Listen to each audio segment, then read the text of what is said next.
In 4th grade, my school play was Peter Pan. As soon as I heard the news, I knew exactly who I'd play. Smee. Hook's lovable, codependent, hilarious sidekick. Seeing how I'd been making sold-out audiences of stuffed animals laugh for years, I had it in the bag. When it came time to sign up for the roles that we wanted to audition for, I was told Smee is a boy's role and to choose something else. Okay, well, I choose to go tell my mom because this is bullshit. And because the Spitfire does not fall far from the flame, the next thing I know, I'm auditioning for the role of Smee and killing it. I was cast as the mother. Who I was not who the world wanted me to be. Society's standards coerced me away from myself, one subconscious and sometimes very conscious message at a time. The embers of the Spitfire who fought to place me continued to burn within me, but I still watched as I tried desperately to please them by way of never fully being me. I lost myself before I ever had a chance to meet myself. I went on to earn my BA in dance and moved to New York City in a jam-packed U-Haul, co-piloted by a guy who would be my ex within the year. It turns out he also wanted to cast me as the role of mother. Fool me once. I learned to negotiate with society, to walk the line of being accepted while finding moments of authenticity when no one was looking, dancing in the shadows of my own truth through alcohol-induced encounters with women and a belief that this is just a phase, so why pay it any attention? The problem is internalized shame and living your best life don't coexist. I spent all of my 20s and the majority of my 30s as an emotional contortionist.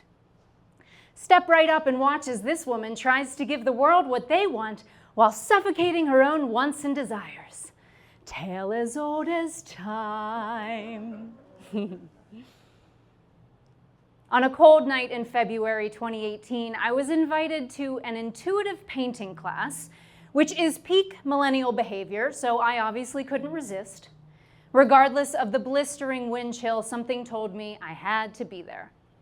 We were given one word to inspire our paintings: curiosity. The next thing I know, I'm staring down at a painting that can only be described as an owl who recently returned from an ayahuasca trip.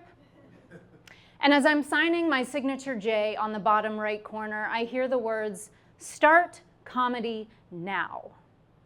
The call was coming from inside the house, so I knew better than to ignore it.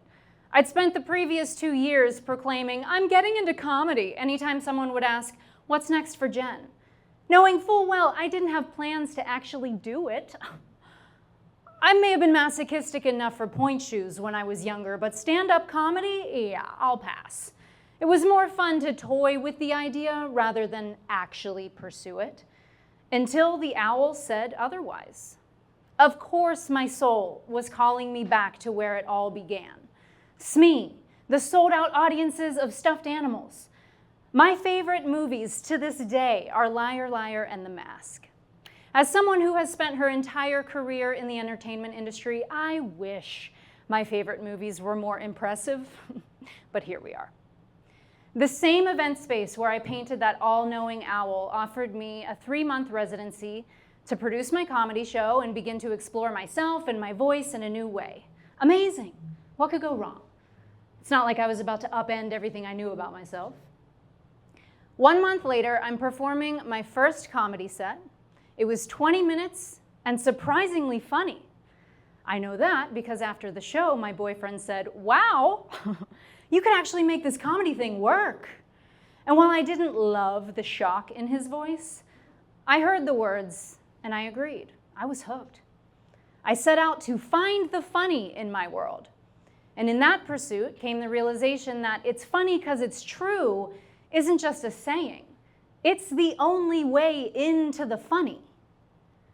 Well, fuck. I came here for the funny, not the truth. Can't you see all the elaborate ways I've successfully avoided that for years?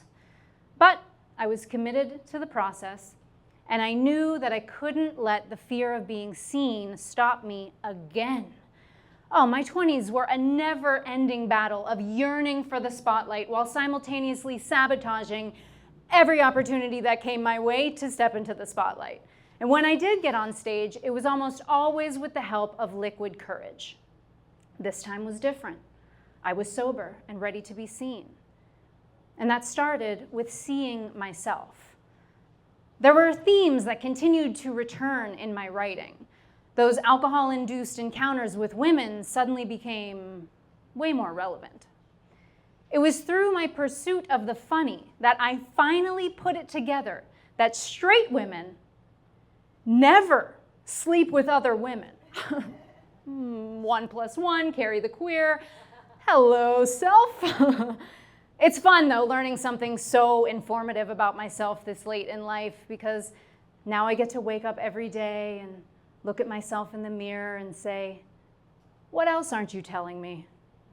I feel like we spend all day together, babe. I know nothing about you. Which is the joke I posted online as my way of coming out to my family and everyone in my life. I didn't need to hold a press conference about my sexuality. I just needed to start accepting it, celebrating it, and being it out loud. I'm queer, I'm non-monogamous, I don't want marriage, and I'm still not trying to be anyone's mother. Everyone in my life is okay with all of this, by the way. A privilege I'm keenly aware is not the case for everyone in my position. My parents may not understand everything about who I am, but their love has never wavered. Not even when I came out as a comedian. I was so nervous to come out to my boyfriend, to ask for an open relationship.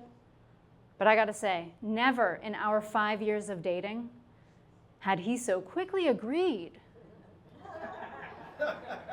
with an idea that I had. No hesitation, no follow-up questions. I swear before I was done asking the question, the apps were downloaded, he was swiping like, whatever you need, babe. I support you finding yourself or whatever. Most supportive boyfriend. People ask what it's like being in an open relationship, and the closest thing I can compare it to is it's probably a lot like being a Jehovah's Witness. Just a lot of conversations. Can I talk to you about a community I feel like you might be into? When we first opened the relationship, he was getting way more dates than I was. Like, it's not that being open is a competition, but I was losing. It's not my fault, though. I didn't know how to pursue women. I didn't know how to go after people with standards. It's been a wild ride getting to know myself. I should have known my resistance towards getting into stand-up comedy was proof it was exactly where I needed to be. Now, I'm not saying everyone needs to get into comedy to find themselves. Please don't. But stay aware of the whispers that have been present all along. Because when you're finally ready to hear them and trust them and follow them, let the games begin. People resonate with the truth. Good or bad, magnetic or repellent, my truth became a lighthouse of sorts.